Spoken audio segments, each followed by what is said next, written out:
Yes, yes, it was. I think we've made a step in the last two games, each game. So that's. I think our energy level was better, our execution was better. Uh, Defensively, at times, it was better. So, no, I thought we took a positive step, and we're going to have to take a bigger one on Sunday against Ball State. They're a well-organized team and a veteran team. So. We're going to have to do a little better job on Sunday, but we did take a step in the right direction. They were just motivated to get you number 600? Oh, I don't know about that.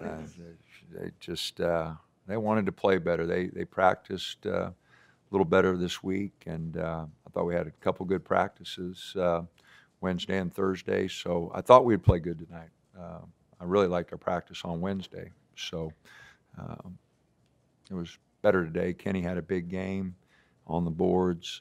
I thought our effort on the boards was better. Everybody was going.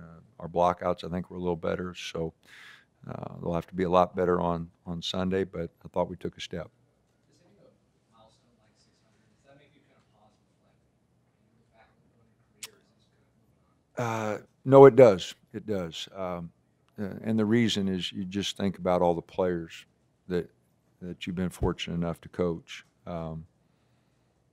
I 28 plus years at this level, and just really good guys to work with. Been really fortunate. Guys have bought in. Had very few years where the team didn't work at getting better, and so I've had really good guys that worked with me, and then the schools that I've worked at. Oregon and Creighton, Kansas State, Marshall. Basketball is important to all those schools, and even my junior college jobs at Moberly and Southeast. Those schools, all basketball is important, So just been really fortunate to work at great places, to have great coaching staffs that worked with me, and players that worked with us. So you do reflect a little bit. Yep. You remember the first one? Oh yeah, yeah. Against and It was against Army. We were in a tournament at Virginia, and I was so nervous. I remember the first time jumped up, I about passed out, and that's happened a few times, but it did in that game. And we beat Army the first game. Then we played Virginia in their place at the tournament and didn't do so well. And then we played Virginia Tech on the way back, and Marshall had never won at Virginia Tech, and we pulled a big upset that night. Our guys played really well. So I do remember that first road trip, how nervous I was. I was really fortunate, though, to spend 3 years at Kansas State with Coach Kruger as an assistant. So I kind of got a better feel for Division I because, my playing days were junior college, and I was a bad player and didn't get to play much. So my playing days didn't prepare me for Division I, but the 3 years at Kansas State really helped. Coach Kruger's only a couple ahead of you. Do you guys have a sense over the years of kind of how close you've been? I didn't until somebody said that he was just ahead of me. So no, I didn't know that. And like I said, until somebody said he was 9 and I was 10 among active coaches or something. So Come up on the golf course sometime? it's never come up. It's never come up. He's so much better player golfer than I am. I keep my mouth shut and just take my whipping. So What about Kenny tonight? We've seen some flashes of stuff, but it came a little bit more. yeah, he just started going after boards, and I thought that freed him up to do everything.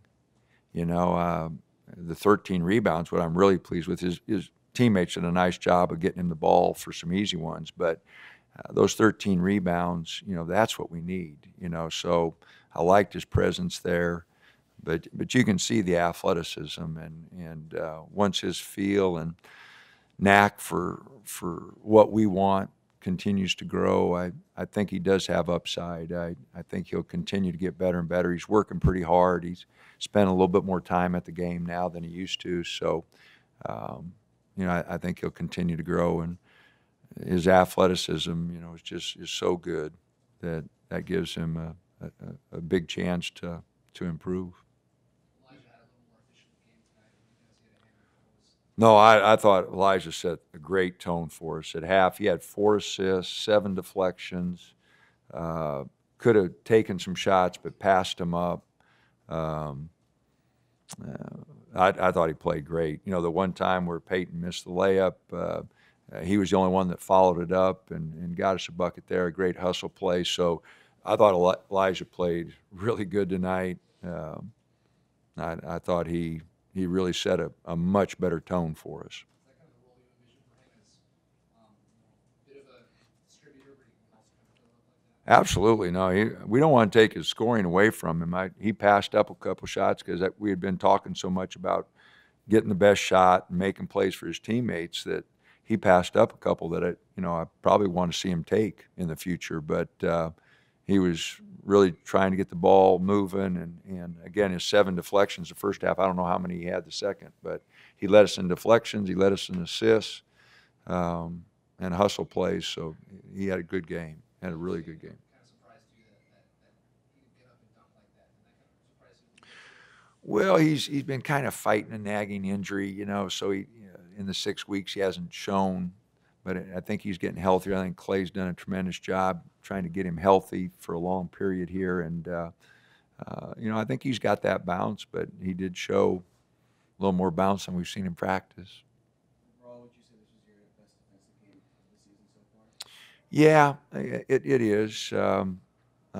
We had a couple scrimmage games where I thought for sections or a few minutes we played good defense, but I thought for the most part our activity was better, our talk was better, except for the start of the second half there where we gave up 4 or 5 layups. I thought we did a better job.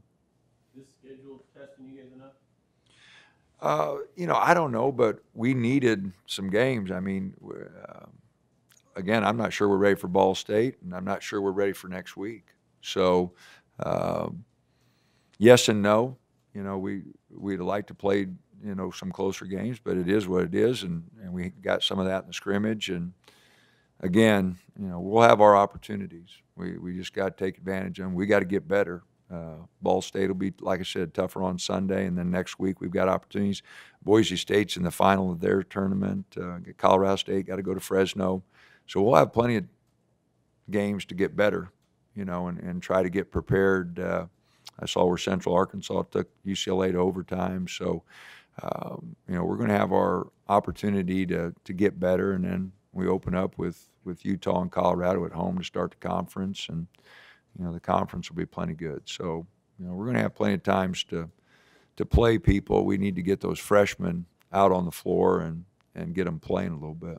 You guys averaged 12 seconds of possession. It seemed like considered effort really pushed the ball. Is that kind of the tempo you're looking for? Well, the last game, our tempo wasn't good enough. We scored 37 the first half and then 63, and then, we got to get and go. We're not the kind of team that can just pound the ball and play half court. We've got to move, and I thought we did a better job tonight, and we definitely did a better job in the second half than we did in the first against Prairie View. Roman hurt? Yeah, his foot was bothering him, so he took the night off. I hope he's ready to go Sunday, but we won't rush him back, and toes or something was bothering him. Have you done any scouting for your game against Ball State? Yeah, I have watched a little film on them. They played Oklahoma. Oklahoma shot the crap out of it on Wednesday night. They won a game today against Stony Brook, and Stony Brook had played Connecticut pretty tough, and I watched part of that. So, very veteran squad. I think they're picked second in the MAC. So it'll be a much better test than what we faced. All right, thank you.